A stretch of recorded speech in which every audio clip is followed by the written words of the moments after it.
बाटो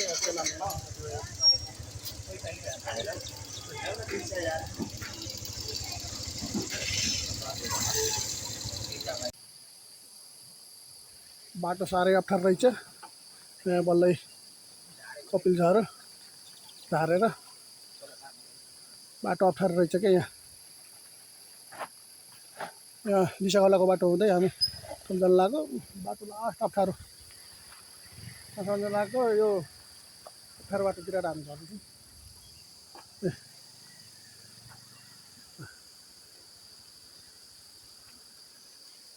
अप्ठ्यारो बाटोबाट बाटो कस्तो थियो सुभाष?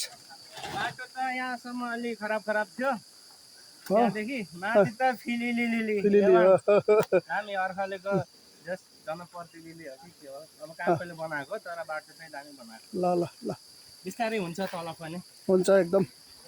ल हामी चाहिँ अब खोलामा पुग्न लागिसक्यो। अब कपिल परिवार हेरेर ल हामी चाहिँ अहिले छल्दी खोलानिर आइसकेको छ। अब यहाँ जानु लाग्यो। यता हाम्रो स्कर्पियो आउँदैछ। काइलो बाबु आउँदै हुनुहुन्छ यहाँ पछाडि। कहाँ हो काइलो बा?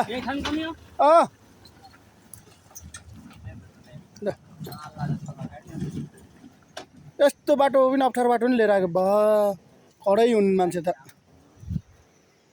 हजुर हाम्रो जुने जस्तै दाइ हाम्रो अगाडिको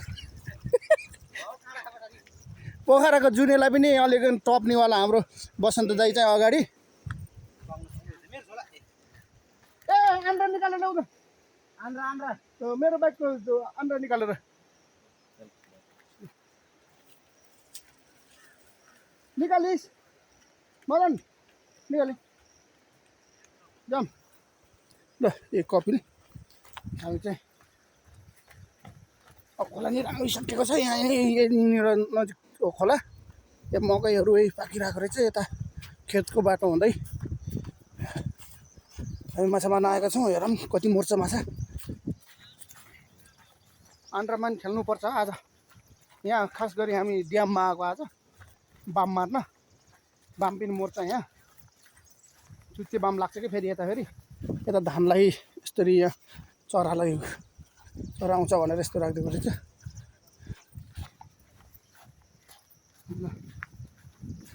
हामी अहिले ठ्याक्कै खोलानिर पुग्न लागेको छौँ।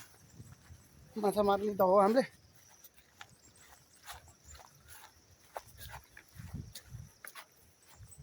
त्यो दुईवटा भाइहरू पछाडि छन्। अप्ठ्यारो बाटो। ए मकै पाकिसकेको छ यहाँ। बाफ्रे पुरै मकै पाकेर लटरम्मै फर्सी फुलेर वाउ। यहाँनिर ठ्याक्क गोठ रहेछ। अब यो मकै पनि पाके। ओ यहाँ भैँसी पनि रहेछ नि। यता भैँसीहरू रहेछ। यता गोठतिर हुँदै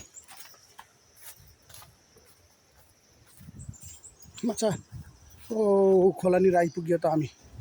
ए खोला चाहिँ अलिअलि धमिलो रहेछ। यतिकोमा चाहिँ माछा लाग्न सक्छ। तर हेरौँ कस्तो हुन्छ।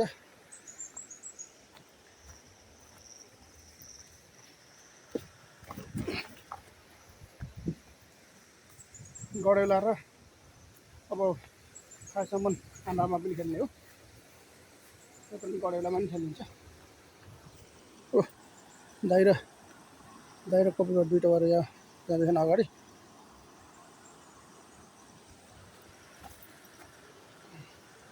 भाइहरू पछि आउँदैछन्। खोला चाहिँ ठिकै रहेछ। अब हेरौँ कतिको मर्छ माछा।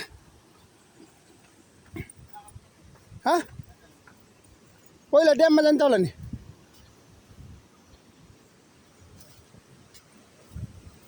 खोला चाहिँ अलिअलि बढेको रहेछ पहिलाको भन्दा।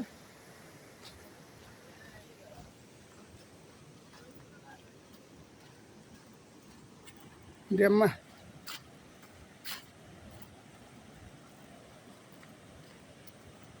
खोला त बढेछ होइन? ठुलो भयो खोला त। यार ठुलै भयो रहेछ खोला त यार।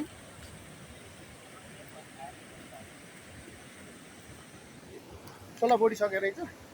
पछि आउँदा हेऱ्यो खोला खासै सानो थियो, अहिले आउँदा चाहिँ खोला पनि बढेको रहेछ। यो चाहिँ सानो खोला हाम्रो। यो सानो खोलामा पनि असल बेसरी पाइन्छ यहाँ यो खोलामा। बहुत चिसो छ यो पानी चाहिँ।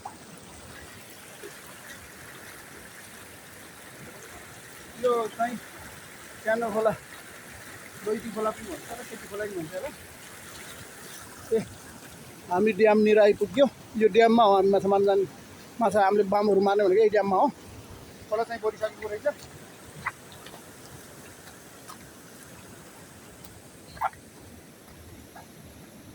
ला चप्पल चुडो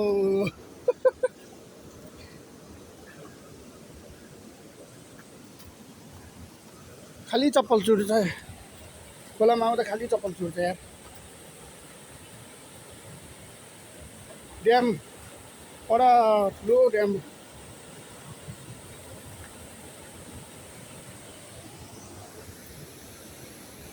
जुन चाहिँ भाइहरू त पछाडि आउँदैछन् है।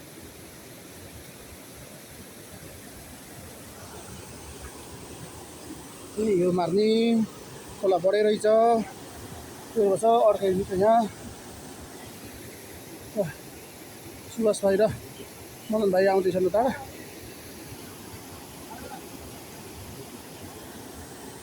पारि एकजनाले उनले माछा मारेर जान लगाइसकेछन्।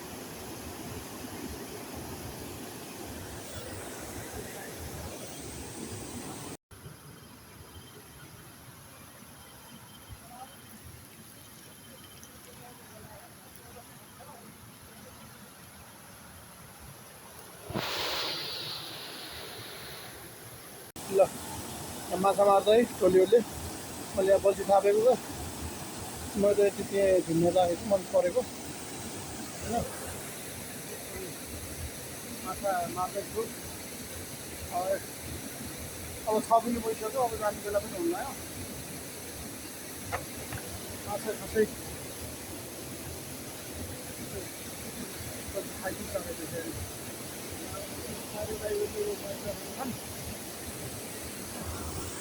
ल सुभाषले उहाँ पारिमा घोच्चा खेल्दैछन्, उता पारि दाइहरू खेल्दैछन्। अब माछा अलिकति मरेको छ। यो सुभाषले मारेको यहाँ माछा बामहरू। माछा अब धेरै मर्न सकेन। अब छोरी भाइ पनि मारेर जाने। अब रात चाहिँ पर्न लाग्यो। हामी माछा मारेर अब फर्किन लागिसकेको। यतातिर अझै मान्छे छन्। हामी चाहिँ अब लाग्यो घरतिर। अब रात परिसक्यो।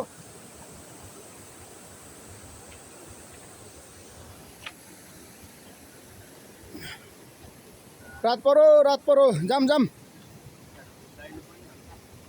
हल्का थोरै मारिसकेँ मैले नि।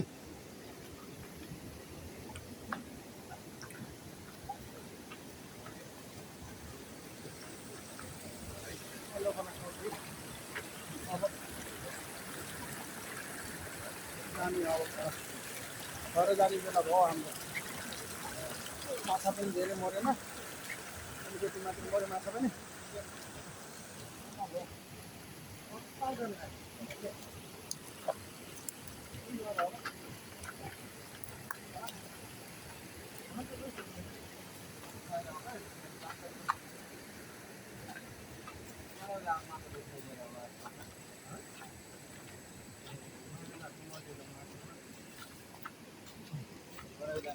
खाम न थोरै पूजा। अनि यो झिक्कै